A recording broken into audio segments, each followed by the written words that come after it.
하나님 아버지 감사합니다. 거룩한 주일 기쁨의 예배를 주님께 드리게 하옵소서.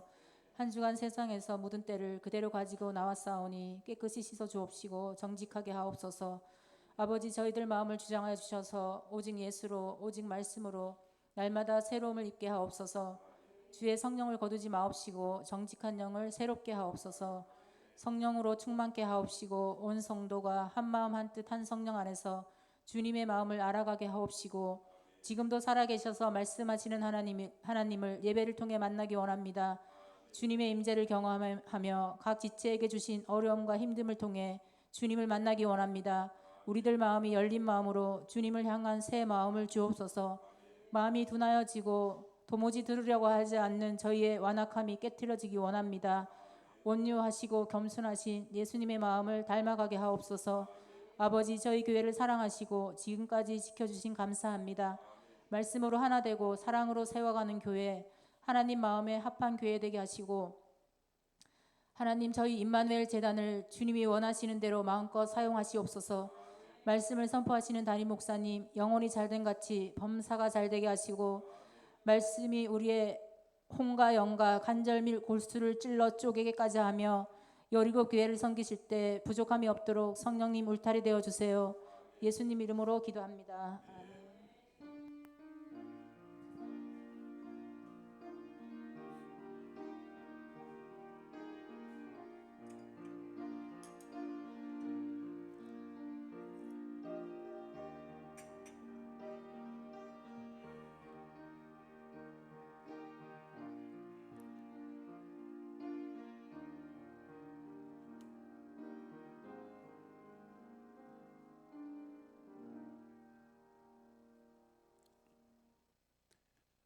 오늘 우리가 함께 은혜 받으실 하나님의 말씀은 사무엘하 17장 22절부터 23절과 27절부터 29절까지 말씀입니다.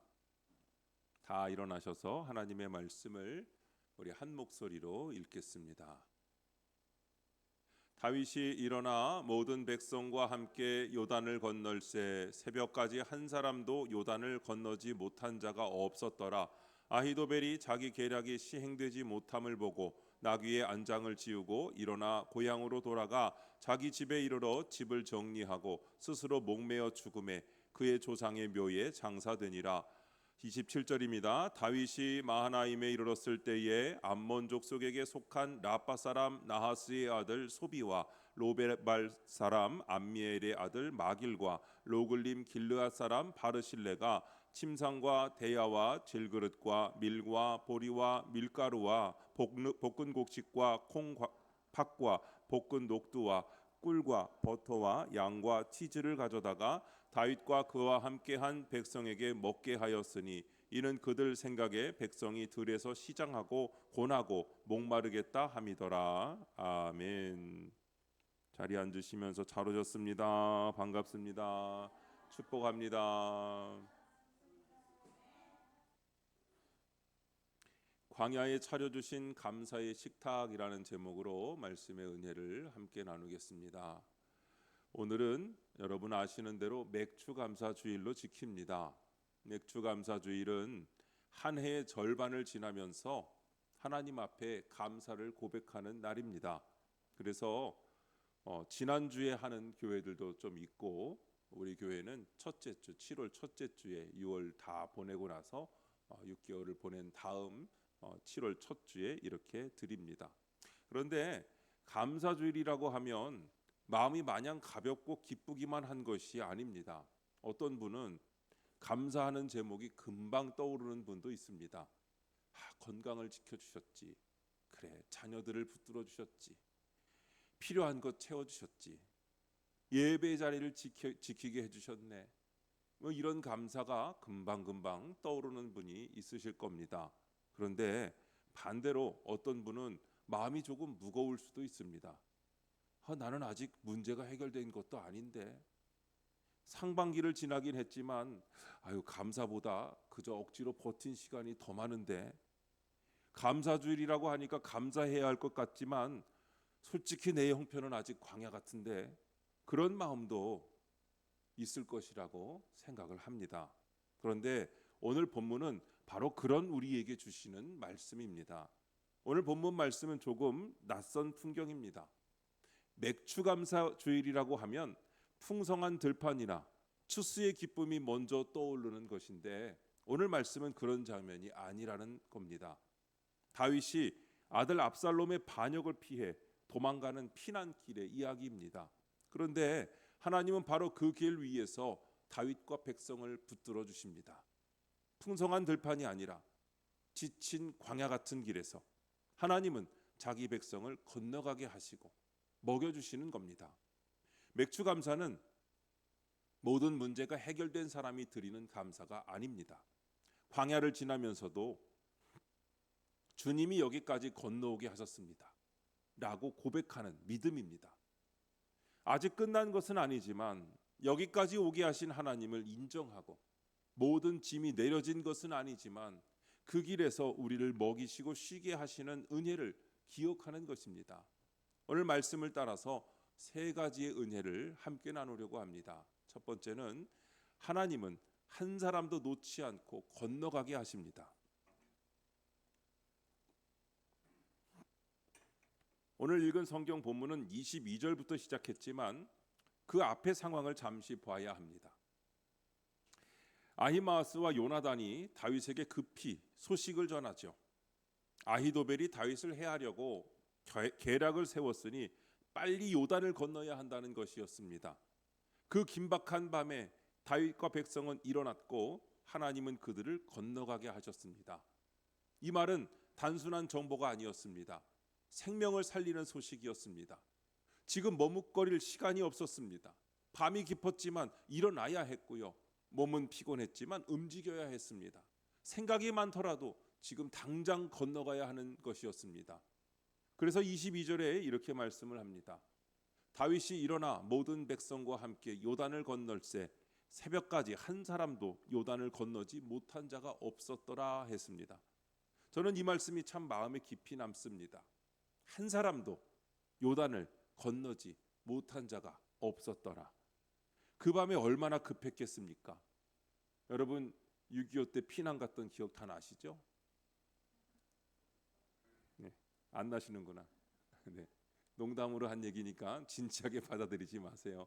목사님이 6.25 때 있었냐고 뭐 그러시면 곤란합니다. 어쨌든 피난길은 참 힘든, 어려운, 무서운 길이죠. 추격의 위협이 있습니다. 여긴 지금 아이들도 있었을 것이고 노약자도 있었을 겁니다.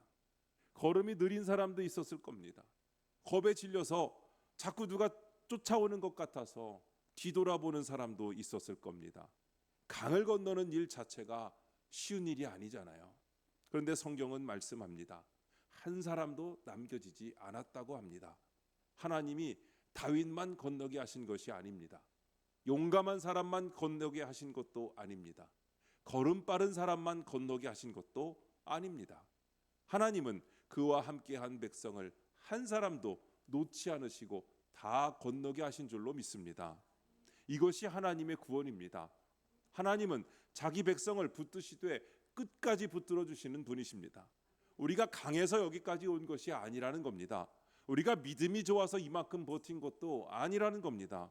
여러분, 주님이 놓지 않으셨기 때문에 오늘 여러분과 저는 여기까지 온 줄로 믿습니다. 맥주감사주일에 우리가 먼저 고백해야 할 감사가 바로 이것입니다. 하나님, 여기까지 건너오게 하셔서 감사합니다. 돌아보면 지난 상반기에도 우리 각자에게 요단강 같은 시간이 있었습니다. 겉으로는 평범한 날처럼 지나갔지만 여러분 마음으로는 건너기 힘든 강이 있었습니다. 병원 검사 결과를 기다리던 시간, 가족 일로 마음 졸이던 날, 경제적인 부담 때문에 밤잠 설치던 때, 사람의 말 한마디 때문에 마음이 쿵 하고 무너졌던 날도 있었을 겁니다. 교회도 마찬가지입니다. 겉으로는 주일마다 예배드리고 새벽마다 모이고 주어진 일을 감당했지만 그 안에는 보이지 않는 기도와 염려가 있었습니다. 그런데 오늘 우리가 여기 앉아 있습니다. 여러분, 이것은 당연한 일이 아닙니다.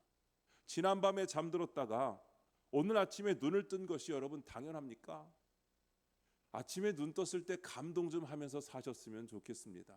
내가 지난밤에 하나님 앞에 부름받지 않고 아직 이 땅에서의 인생을 허락받고 오늘 아침 새벽에 눈 떴구나. 감사하면서 숨을 들이쉬며 하나님 오늘 주셔서 감사합니다. 천국 가셔도 천국으로 부르셔도 기쁨이지만 아직 이 땅에 사명 주셔서 이 땅에서 할 수 있는 일 주신 것을 감사하며 일어나는 것을 여러분 당연하게 여기지 말고 감사한 일로 여겨야 할 줄로 믿습니다. 하물며 한 해의 절반을 지나 오늘 맥주감사주일 예배의 자리에 앉은 것이 여러분 당연한 일입니까? 당연하지 않은 줄로 믿습니다. 당연하지 않은 날을 우리에게 허락하신 하나님의 은혜인 줄로 믿습니다. 주님이 하루하루를 생명을 붙드셨습니다. 주님이 우리의 마음을 매일같이 붙들어 주신 줄로 믿습니다. 주님이 우리의 믿음을 완전히 꺼지지 않게 하시고 지금까지 타오르게 하셔서 우리의 믿음을 유지하게 하신 줄로 믿습니다. 우리는 흔히 큰 응답이 있어야 감사한다고 생각을 합니다. 문제가 해결되어야 감사하고 병이 나아야 감사하고 돈 문제가 좀 풀려야 감사한다고 생각합니다. 물론 그런 은혜를 받으면 감사해야죠. 그 은혜를 받았는데 감사 안 하는 것도 이상하겠지요. 그러나 여러분 오늘 본문에 보면 다윗은 아직 왕궁으로 돌아간 것이 아니잖아요. 왕궁으로 돌아가야 다 해결된 것인데 여러분 압살롬의 반역이 끝난 것이 아니잖아요. 압살롬의 반역이 끝나야 해결된 것인데 아직 해결되지 않은 상태입니다. 전쟁의 결말도 아직 알 수가 없습니다. 그런데 하나님은 그 밤을 건너가게 하셨습니다. 감사는 완성된 결말 앞에서만 드리는 것이 아닌 것을 오늘 우리에게 보여주고 계십니다. 오늘 하루를 건너게 하신 하나님 앞에서도 드려야 하는 것입니다. 이번 한 주를 버티게 하신 하나님 앞에서도 드려야 하는 것입니다. 아직 해결되지 않은 문제 속에서도 그래도 주님이 나를 여기까지 붙들어 주셔서 이 문제 앞에 서게 하신 것을 감사하며 고백하는 것이 바로 믿음의 감사입니다. 목회하다 보면 가끔 이런 분들을 봅니다. 겉으로 보기에는 그냥 조용히 예배드리는 것 같습니다. 늘 같은 자리에 앉으시고 특별히 드러나는 말도 많이 하지 않습니다. 그런데 이야기를 우연치 않게 들어보면 그 한 주를 지나온 것이 그저 기적인 겁니다. 가정 안에 어려움이 있고 몸이 아프고 마음이 지쳐 있고 자녀 일 때문에 눌려 있을 때도 있습니다. 그래도 주일 아침이니까 힘겹게 몸을 일으켜 예배의 자리로 옵니다. 찬송을 부르는데 크게 나오지 않아도 그저 어렵지만 앉아 있습니다. 찬양을 조용히 따라 부릅니다. 기도가 잘 나오지 않아도 그냥 눈을 감고 있는 경우가 있지요. 여러분 그 모습이 작아 보입니까? 아닙니다. 여러분 그것이 요단을 건너는 믿음인 줄로 믿습니다. 그 사람이 대단해서가 아니라 하나님이 그 사람을 놓지 않으시고 끝까지 한 명까지 그 요단을 건너게 하시는 은혜가 임하고 있는 줄로 믿습니다. 사랑하는 성도 여러분, 맥주 감사주일에 내 손에 들고 온 열매가 적어 보인다고 낙심하지 마십시오. 하나님이 보시는 감사의 열매는 크기만으로 결정되는 것이 아닙니다. 상처를 안고도 그저 주님 앞에 나온 것, 마음이 무거워도 예배를 포기하지 않은 것, 흔들리면서도 믿음을 아주 놓아버리지 않은 것, 그것이 하나님 앞에서는 귀한 감사의 고백입니다. 그러니 오늘 이 자리에서 먼저 이 은혜를 기억하면 좋겠습니다. 여러분, 우리는 스스로 여기까지 온 것이 아닙니다. 한 사람도 놓지 않으시는 주님의 손에 붙들려 여기까지 건너온 줄로 믿습니다. 두 번째는 내 계획이 무너져도 하나님의 길은 막히지 않습니다.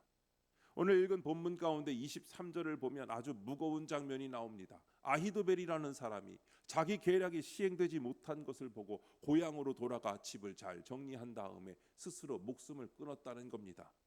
이 장면을 이해하려면 앞의 흐름을 잠시 봐야 합니다. 아히도벨은요, 당대의 뛰어난 모사였습니다.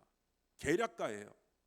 앞서 사무엘하 16장에서는 사람들이 그의 계략을 뭐라고 했냐면 하나님의 말씀을 받는 것처럼 여겼다고 전했습니다. 얼마나 대단한 지혜가 있었는지요. 그만큼 판단이 빠르고 전략이 정확한 사람이었습니다. 이번에도 그는 지쳐있는 다윗을 곧바로 추격해서 단번에 끝내려는 계획을 세웠습니다.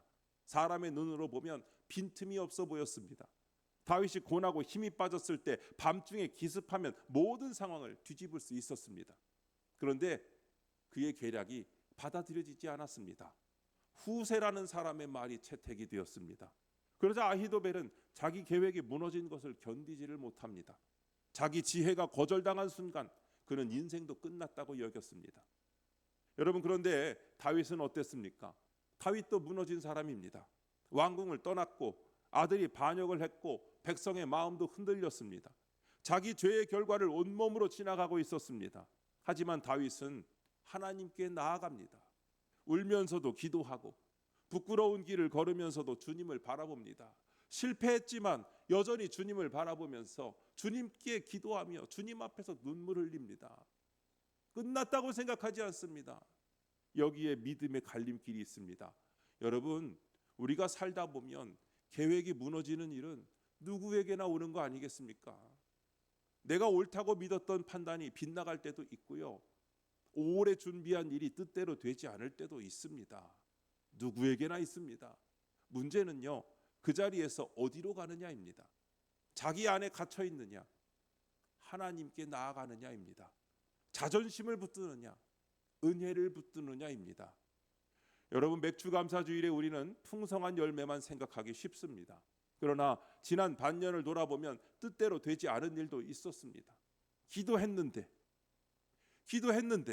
그렇게 했는데 아직 응답이 보이지 않는 일도 있고, 열심히 했는데 그렇게 열심히 했는데 마음만 상한 일도 있습니다. 그런 시간도 여러분 감사의 자리로 가져와야 하는 줄로 믿습니다. 믿음의 감사는 잘된 일만 골라서 하나님께 드리는 것이 아닙니다. 내 계획이 무너진 자리에서도 하나님은 나를 끝내지 않으셨음을 고백하는 것입니다. 내가 세운 길은 막혔어도 하나님의 길까지 막힌 것은 아니라는 것을 믿는 겁니다. 우리는 살면서 많은 계획을 세웁니다. 여러분, 계획을 세우는 것은 잘못이 아닙니다. 문제는요, 어느 순간 내가 세운 계획대로 되어야만 마음이 놓이고 조금만 틀어져도 하나님이 일하지 않으신다고 생각할 때가 바로 문제입니다. 그때 우리는 하나님보다 내가 그린 그림을 더 믿고 있는 것이죠. 그것을 더 의지하고 있는 겁니다. 그걸 더 붙잡고 있는 것이죠. 아히도벨의 비극은요, 단지 계획이 실패한 데 있지 않았습니다. 무너진 자리에서 이제 끝났다고 생각하며 하나님께 돌아가지 못한 데 있었습니다. 반대로 다윗은 부끄러운 사람인데도 하나님께 나아갑니다. 죄가 없어서가 아닙니다. 허물이 없어서가 아닙니다. 무너진 바로 그 자리에서 다시 하나님께 엎드렸기 때문에 그는 살아남았습니다. 사랑하는 성도 여러분, 우리가 하나님 앞에 감사할 때 이런 고백도 드릴 수 있어야 합니다. 하나님, 제 뜻대로 되지 않은 일 속에서도 저를 버리지 않으셔서 감사합니다.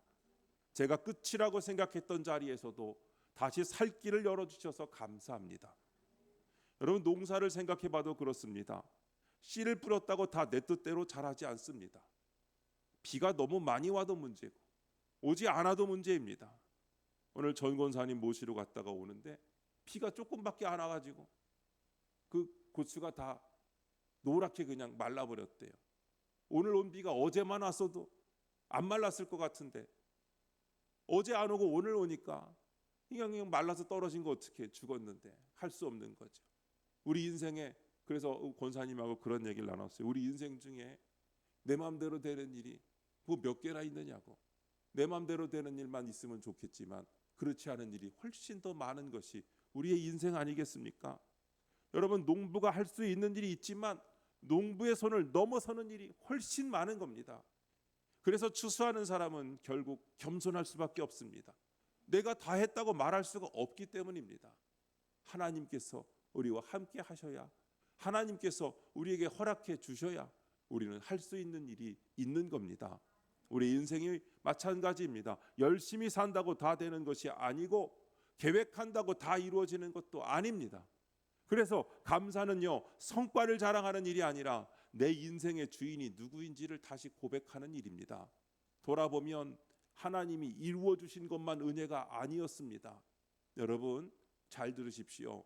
하나님이 막으신 것도 은혜였고 내 뜻대로 되지 않게 하신 것도 은혜였는 줄로 믿으시기 바랍니다. 그때는 답답했지만 지나고 보니까 그 길로 가지 않은 것이 은혜였던 일이 얼마나 많습니까? 계획이 틀어졌기 때문에 그때 다시 기도의 자리로 돌아온 적은 또 얼마나 많습니까?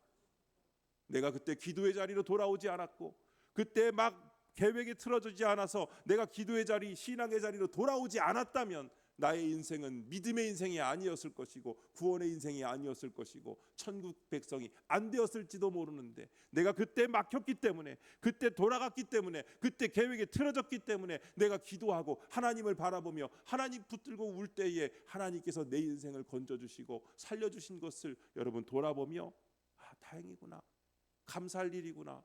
여러분 그런 고백 해보신 적 없으십니까?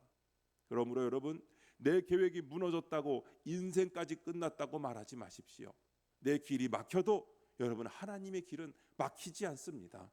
그 자리에서 다시 주님께 나아가면 됩니다. 무너진 자리에서도 하나님께 돌아가는 사람, 그 사람이 결국 은혜의 길을 걷는 겁니다. 오늘 세 번째는 받은 은혜는 누군가의 식탁이 됩니다. 27절부터 29절은 분위기가 달라집니다. 다윗이 마하나임에 이르렀을 때 세 사람이 등장합니다. 소비와 마길과 바르실레였습니다. 이들이 무엇을 가져왔습니까? 침상과 대야와 질그릇, 밀과 보리와 밀가루, 볶은 곡식, 콩과 팥과 볶은 녹두, 꿀과 버터와 양과 치즈를 가져옵니다. 너무 많이 가져와서 뭘 가져왔는지 잘 모르시겠죠. 하여튼 이러저러한 것들을 가져왔습니다. 그리고 다윗과 그와 함께한 백성에게 그걸 먹게 합니다. 성경은 그 이유를 이렇게 말했습니다. 29절이죠. 이는 그들 생각에 백성이 들에서 시장하고 고나고 목마르겠다 함이더라. 얼마나 따뜻한 말씀입니까? 그들은 먼저 생각한 겁니다. 지금 저 사람들이 얼마나 배고플까? 얼마나 피곤할까? 도망쳐오는 길이니 제대로 눕지도 못했을 텐데 침상도 필요하겠다. 먹을 그릇도 부족하겠다. 곡식과 양식이 필요하겠다. 필요한 걸 다 챙겨가지고 그걸 그 사람들한테 필요할 것 같은 것으로 드려 섬깁니다. 여러분 이것이 바로 섬김이죠. 섬김은 큰 일을 하겠다는 말에서 먼저 시작되는 것이 아닙니다. 그저 상대의 형편을 헤아리는 작은 마음에서 시작됩니다. 저 사람 지금 힘들겠다. 저 사람, 저 가정 지금 지쳐 있겠다. 저 성도님 요즘 말은 안 하지만 마음이 참 무겁겠다. 그렇게 생각하는 마음에서 섬김이 시작됩니다. 여러분 맥주 감사 주일에 이 장면이 왜 중요합니까? 여기에 밀과 보리와 밀가루가 나오기 때문만은 아닙니다. 하나님이 우리에게 주신 열매는 내 창고에만 쌓아두라고 주신 것이 아니라는 것을 아셔야 합니다. 하나님이 나를 먹이신 은혜는 나만 배부르게 살라고 주신 것이 아닙니다. 받은 은혜는 다시 누군가의 식탁이 되어야 합니다. 바르실레와 사람들이 가져온 것은 왕궁 잔치상이 아니었습니다. 피난민을 위한 식탁이었죠. 화려한 음식이 아니라 꼭 필요한 음식이었습니다. 잘 차려진 예식장이 아니라 들에서 시장하고 고나고 목마른 사람들을 위한 실제적인 공급이었습니다. 믿음이 때로 너무 추상적인 말로만 머물 때가 있지요. 사랑해야 합니다. 섬겨야 합니다. 감사해야 합니다. 여러분 말은 맞습니다. 그런데 배고픈 사람에게 필요한 것은 긴 설명보다 따뜻한 밥 한 공기일 때가 있습니다. 지친 사람에게 필요한 것은 멋진 조언보다 오늘 좀 쉬세요. 제가 이거 할게요. 하는 말일 때가 있을 겁니다. 병원에 다니는 사람에게 필요한 것은 신학적인 해석보다 조용히 태워다 주거나 그를 위해 기도해 주는 손길일 때가 있을 겁니다.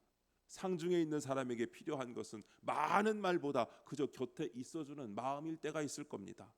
바르실레의 섬김은 바로 그런 섬김이었습니다.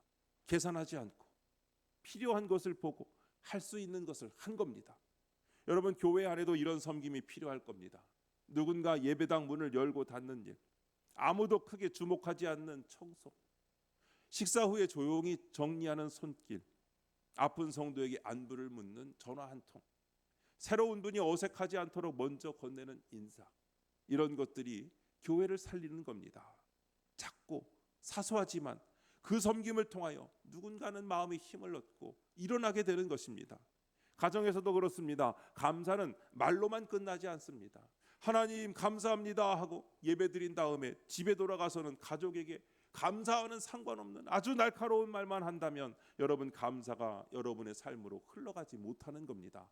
가장 가까운 사람의 피곤을 알아차리는 것, 배우자가 요즘 지쳐 보이는 것을 그냥 지나치지 않는 것, 자녀의 성적보다 마음을 먼저 물어보는 것, 연로한 부모님의 반복되는 말 속에 담긴 외로움을 헤아릴 줄 아는 것, 여러분 이런 것이 감사의 열매입니다. 감사는 반드시 방향을 가집니다. 하나님께 올라가고요, 이웃에게로도 흘러가는 겁니다. 하나님께는 찬양이 되고요, 사람에게는 섬김이 되어야 하는 것입니다. 하나님께 감사한다고 하면서 곁에 있는 사람의 필요에는 마음을 닫고 있다면 그 감사는 아직 익지 않은 감사입니다. 여러분, 맥주 감사주일에 우리는 헌금을 드립니다. 귀한 일입니다. 우리가 가진 것이 하나님께로부터 왔음을 인정하는 믿음의 표현입니다. 그런데 헌금만 드리고 끝나서는 안 됩니다. 헌금 봉투에 감사의 마음을 담아 드린 뒤에 여러분, 우리의 삶도 함께 드려야 하는 것입니다. 주님, 제 손도 사용하여 주옵소서. 주님, 제 말도 사용하여 주옵소서. 주님, 제 시간이 누군가에게 작은 쉼이 되게 하여 주옵소서. 여러분, 바르실레는 나중에 다윗이 왕위를 회복한 뒤에도 대가를 요구하지 않았습니다. 그는 계산하고 섬긴 사람이 아닙니다. 지금 도와주면 나중에 한 자리 얻겠지 하는 마음이 아니었습니다. 그저 필요가 보였고 그래서 섬긴 겁니다. 여기서 우리의 마음이 비춰집니다. 여러분, 우리는 섬기면서도 은근히 계산할 때가 있지 않습니까? 이거 알아주겠지, 이거 고마워하겠지, 나중에 나도 도움 받겠지, 품앗이처럼 생각할 때가 있지 않겠습니까? 물론 사람의 마음이니 서운함이 생길 수 있습니다.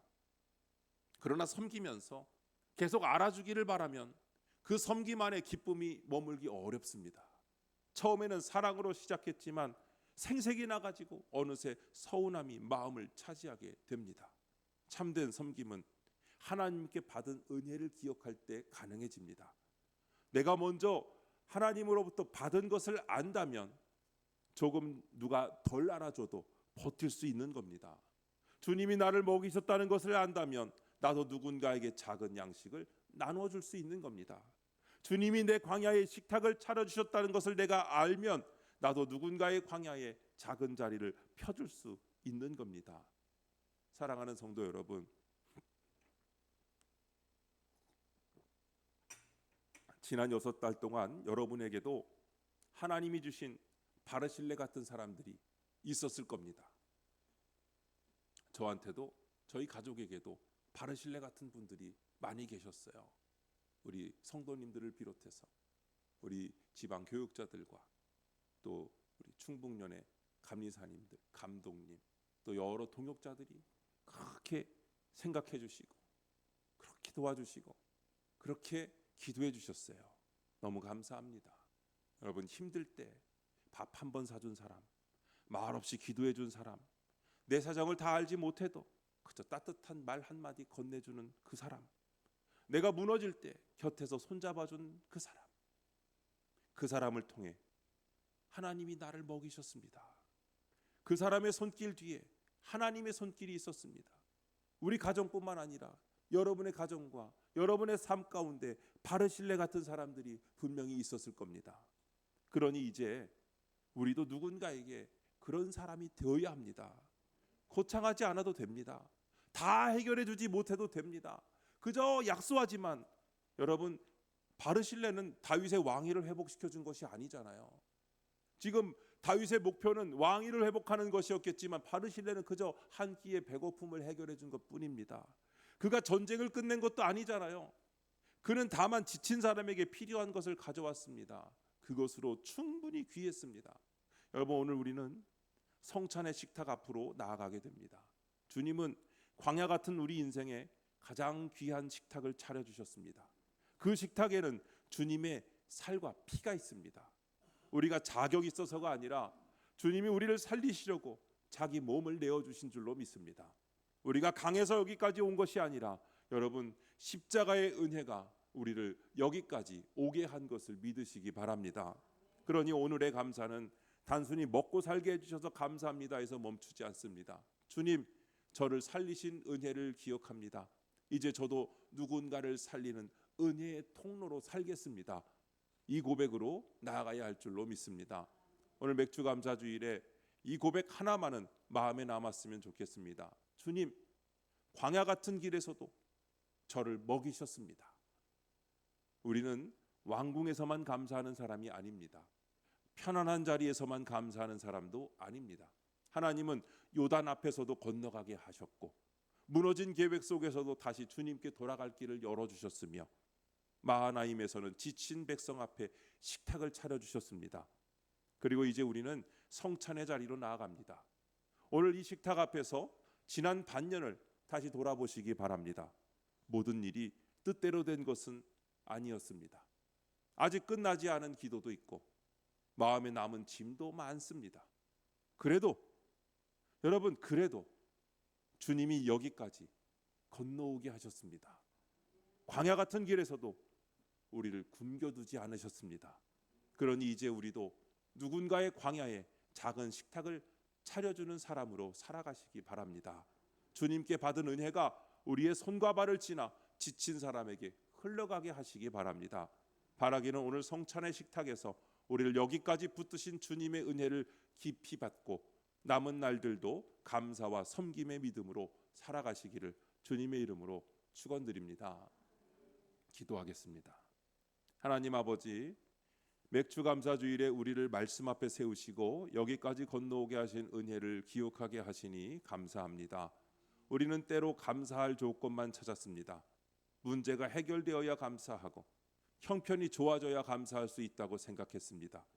그러나 주님은 광야 같은 길에서도 우리를 굶겨두지 않으셨고 지친 걸음까지 붙들어 여기까지 인도하셨습니다. 주님, 우리의 눈을 열어주셔서 지난 시간 속에 감추어진 은혜를 보게 하옵소서.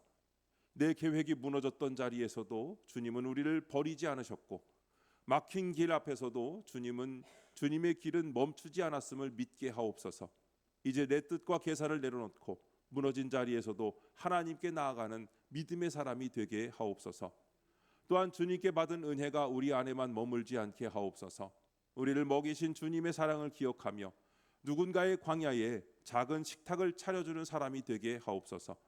지친 사람을 외면하지 않고 필요한 자리를 알아차리며 말보다 삶으로 감사의 열매를 맺게 하옵소서. 이제 성찬의 식탁 앞에 나아갑니다. 자격 없는 우리를 위해 몸과 피를 내어주신 주님의 은혜를 깊이 받게 하시고 남은 날들도 감사와 섬김의 믿음으로 살아가게 하옵소서. 예수님의 이름으로 기도드립니다. 아멘.